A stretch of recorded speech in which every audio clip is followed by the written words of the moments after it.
Hey guys, Andrew coming at you, and in this one, we're going to talk about The Leftovers Season 3, Episode 2. And I mean, how do you even go into dissecting the show? It's such a complicated show, and trying to figure out everything that's going on, my mind is just like... But I'm going to try my best I can because I love this show, and I want to give you my in-depth review of it. And the best part about this is we can kind of share our theories. And, I just got done watching this one. The nice thing is I saw the first episode yesterday, and going right into this one, obviously that one focused on Kevin, and this one focuses on Nora, and does an excellent job. First of all, let's talk about the intro of this show. Very interesting stuff going on, very happy music, really taking a dark subject and putting the happiness to it. It's like true art, when you see movies and music, what a fascinating way to go about it. So that was quite interesting. The next thing I will say is we have, the scene starts with the old man. Every time I see this Gary Busey thing in the background, I laugh. But with the old man having a heart attack and falling off the platform and dying, and then we learn that they start talking about how he departed. It's almost like people need something to believe because the 2% of the population has left at this point on this show. Obviously, that's the main point of the show. However, we see that Nora gets a phone call. When she receives this phone call from the celebrity guy, I can't remember the name off the top of my head. But anyways, she goes to the hotel to meet up with this guy because he says that she can see her children again. Now, he goes into the science with it, but as soon as Nora goes to the hotel, I start to think maybe, and I started to show it, things are going to start happening to Nora like they did Kevin. We see that right away, but like the hotel, anytime a character's at the hotel now, I never know, is this serious? Like, is what is happening serious at this moment? What is going on? I never really completely know. And as soon as I saw her there, I started to think, yeah, things are going to start to happen. We started to see things happen before she was clicking the button to see if she would have a baby on her lap when she was flying on the airplane. We saw problems there. When she got to the hotel, she learned the information. And the guy goes into the science, but basically you get vaporized, and then you get to go to whatever world they go to, and there's a lot of science behind this guy claims. So she goes and learns about this, and this is where we are in the episode, at least. This is where we are.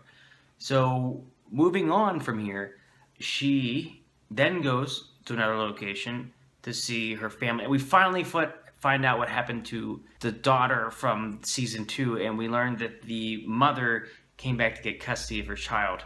And so she does get to at least see that child, but we see how much, pain and hurt she's in at this point. So that was, an interesting scene to see in this show.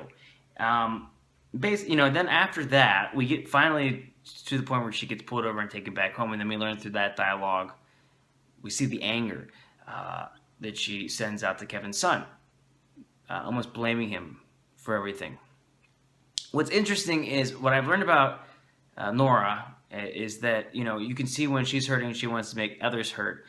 And I wonder if her character is going to change here. And we're going to see that there's going to be probably a big change. But, Kevin's good is maybe she is evil.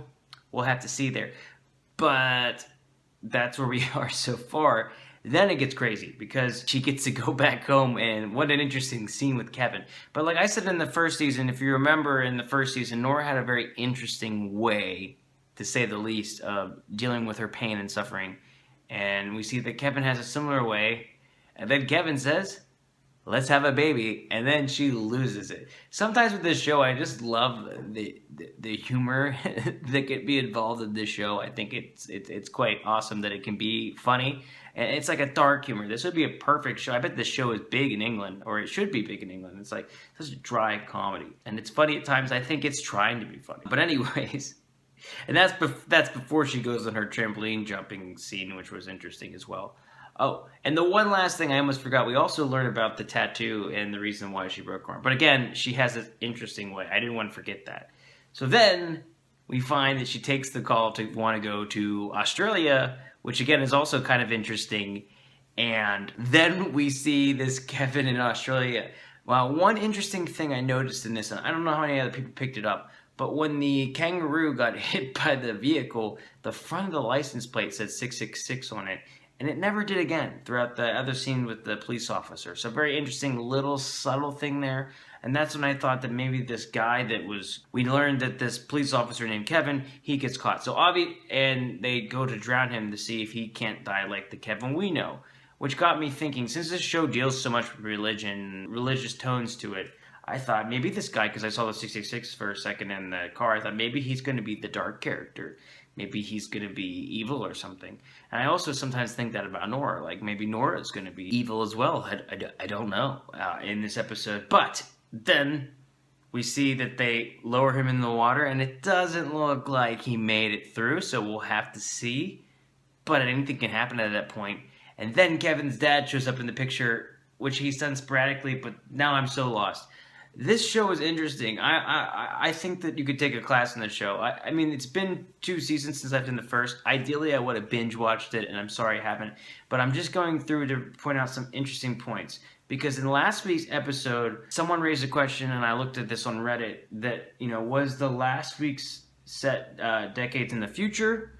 Or did Nora just get fried with radiation? Like, are we seeing an older her in the future for the other episode, or did she try this and this was the end result? Also, I think we've learned that this book of Kevin, she made the thing about Xerox copies, but I'm pretty sure now that we've seen what happened in Australia that people have heard of Kevin. Kevin's kind of a legend at this point, and there must be this cult that's sending stuff around as well, which is an interesting point. I don't know really what to expect with this show in the future. I think it's totally hilarious, and it's just an interesting show to try to have to digest. So these are some results. That's all I got so far, guys. This is a hard show to kind of have to break down. If you like this kind of interview, in-depth, maybe I need more time to think about this, but if you like this, if you follow my channel, this is not normally what I do. But for this show, I think it needs more people analyzing it and talking about it as much as they can. So if you like this one, please give me a thumbs up or a like and subscribe, and I will continue to try to do these in the future. But like I said, I have no idea what's going on here. I'm just giving my best analysis, but my guess is as good as anyone else's. So I hope you enjoyed this. I hope you found it informative, and feel free to write your comments below of any of your crazy theories that you're seeing as well, guys. Thanks. Take care.